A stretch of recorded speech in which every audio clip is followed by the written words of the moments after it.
Be me 27, working as a junior architect at a mid-sized firm. It's fine, pays the bills. The most exciting part of my day is deciding between beige and eggshell for a corporate lobby.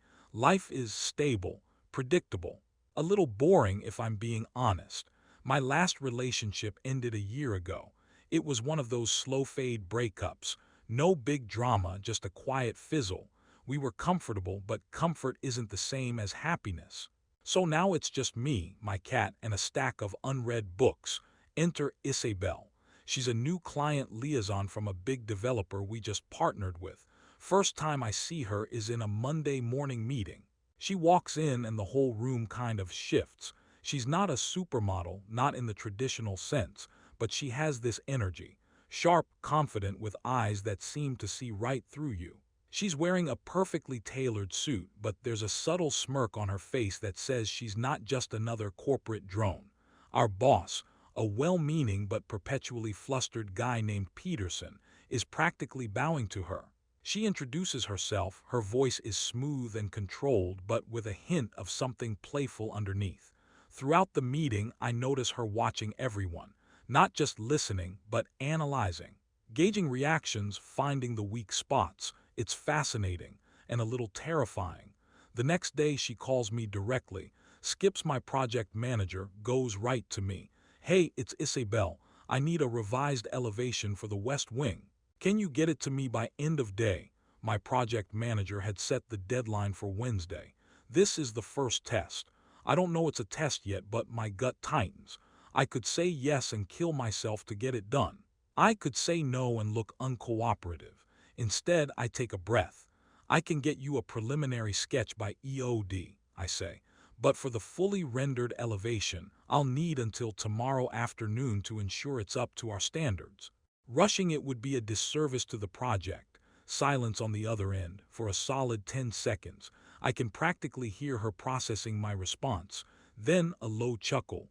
All right, architect, tomorrow afternoon it is. She hangs up. I lean back in my chair, my heart hammering. What the hell was that? My coworker Mark leans over from his cubicle.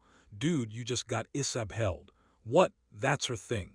She pushes people, sees who bends and who breaks. It's like a game to her. He tells me the office gossip. She's notorious for it in her dating life too. She'll set up these little social obstacle courses for guys she's interested in. Sees if they're smart enough, confident enough, whatever enough to pass. Most guys, apparently, either try too hard to please her or get aggressive and storm off. I just think it sounds exhausting. The tests continue. Little things. She'll ask for my opinion on a design in front of a room full of senior architects, clearly trying to see if I'll get flustered. I just give my honest, well-reasoned opinion. I don't back down, but I'm not a dick about it. She'll accidentally spill coffee near my desk, then watch my reaction. I just grab some napkins and help her clean it up, no big deal. She'll mention some obscure architectural theorist in passing, checking if I've done my homework. Oh, you mean Rossi's theories on urbanism? Yeah, his book, The Architecture of the City, was a game changer. Each time I can see a flicker of surprise and maybe a little respect in her eyes. It's not a game to me. I'm just trying to do my job and be a decent human being.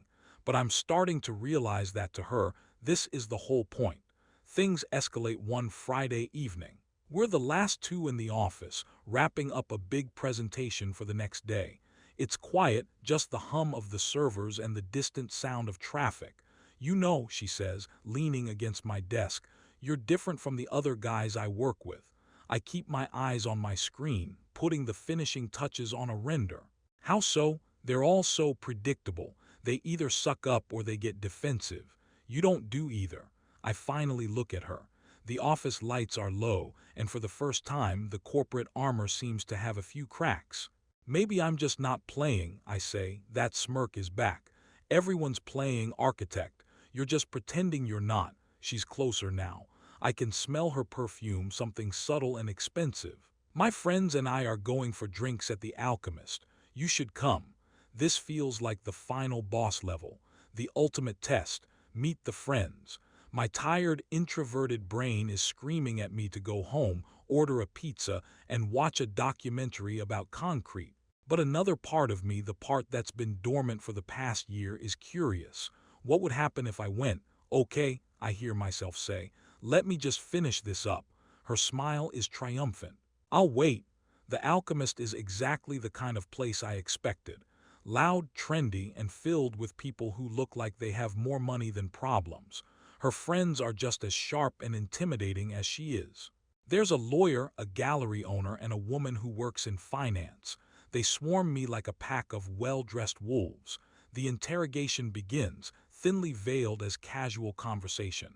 So, you're an architect. That must be stable. What's the most interesting building you've designed? A suburban dental office. They're trying to get a rise out of me, to see if I'm easily intimidated. I just stay calm, answer their questions with a bit of self-deprecating humor, and ask them questions about their own lives. I'm not trying to impress them. I'm just trying to survive the next hour. Then, a shift. The lawyer, a woman named Chloe, starts telling a story about a disastrous date she had last week. The guy was apparently a self-proclaimed alpha male who wouldn't let her speak. Isabel's friends are all laughing and tearing the guy apart. Isabel is smiling, but I see something in her eyes, a flicker of something. Well, I say, swirling the ice in my drink, it sounds like he was just insecure. Confident people don't need to announce it. The table goes quiet. They're all looking at me. Chloe raises an eyebrow. And what would you know about confidence, architect? Here it is. The moment of truth. I look directly at Isabel. I know that people who are truly confident don't need to test everyone around them, I say, my voice even. Dead silence. You could have heard a pin drop. Chloe looks like she wants to murder me. The other two look stunned. Isabel, her expression is unreadable. That smirk is gone, replaced by something I can't quite decipher. I stand up. Thanks for the drink. I should get going. I put a 20 on the table, give a polite nod, and walk out. My hands are shaking as I step out into the cool night air. I'm pretty sure I just failed the test in the most spectacular way possible, but as I walk to my car, a strange feeling washes over me. Relief. I didn't play her game, I made my own move, and for the first time in a long time I feel alive. The next week at work is awkward. Isabel is polite but distant, purely professional. The tests have stopped. No more trick questions, no more impossible deadlines. It's like I don't exist to her beyond my job description. Mark is convinced I blew it. Dude, you called her out in front of her friends. That's like the ultimate sin. Maybe he's right, but honestly I'm fine with it. Life goes back to being stable, predictable, and a little boring. And I realize I'd rather have that than be a pawn in someone else's game. A month goes by. We're nearing the final stages of the project. I've barely spoken to Isabel outside of a few emails. Then one afternoon I get a message from her. Can you meet me in conference room 3? My stomach does a little flip. Here we go, the final verdict. Am I getting fired, reassigned? I walk in and she's standing by the window looking out at the city. She turns around as I close the door. She's not wearing her usual power suit, just a simple dress. Her hair is down, she looks different, softer. I wanted to apologize, she says, her voice quiet. I'm so taken aback I don't know what to say. My friends, they can be a lot. And I put you in a position where you had to deal with that. It wasn't fair. I lean against the wall, crossing my arms. It's fine. No, it's not, she says, taking a step closer. You were right, what you said at the bar. She looks down at her hands. I do it because I'm scared, she says, barely above a whisper. I've been hurt before, badly, and the tests, they're like a defense mechanism, a way to weed out the guys who aren't strong enough or who will just end up hurting me anyway.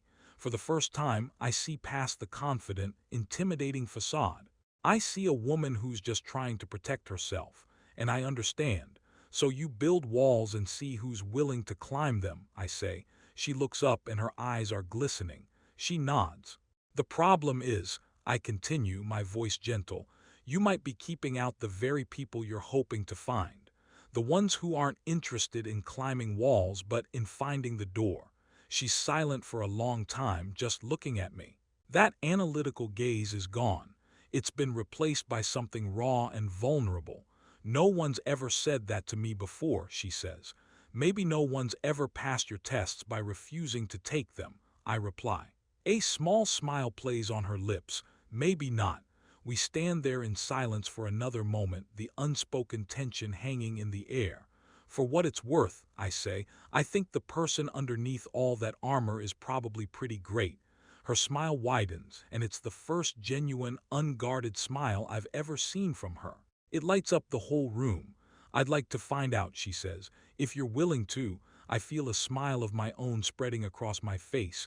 I am, I say, but on one condition.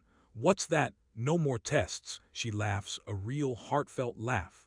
Deal, she says. We started with coffee, then dinner, then a weekend trip to the coast. It was slow and it was real. I got to know the Isabel who loves cheesy 80s movies, who's a terrible cook but makes a mean cocktail, who can spend hours in a bookstore without saying a word. And she got to know me. The guy who geeks out over cantilevered balconies, who hums off-key when he's concentrating, who would rather spend a quiet night in than go to a loud, trendy bar. There were no games, no hidden agendas. Just two people learning to be vulnerable with each other. It wasn't always easy. She would sometimes slip back into her old habits, trying to create distance to test my commitment, but I wouldn't play. I would just look at her and say, I'm still here. And slowly the walls started to come down, brick by brick. A few months later, we were at my apartment cooking dinner together. She was actually trying to help this time instead of just making the cocktails. She was laughing and there was a dab of flour on her nose. She looked beautiful. You know, she said, pausing with a wooden spoon in her hand, I'm glad you failed my test. I smiled, stirring the sauce. I didn't fail, I said. I just gave a different answer. She came over and wrapped her arms around my waist, resting her head on my back. Yeah, she whispered, the right one. And in that moment, standing in my small, quiet kitchen, I realized that life was no longer stable, predictable, or boring. It was so much better, it was real.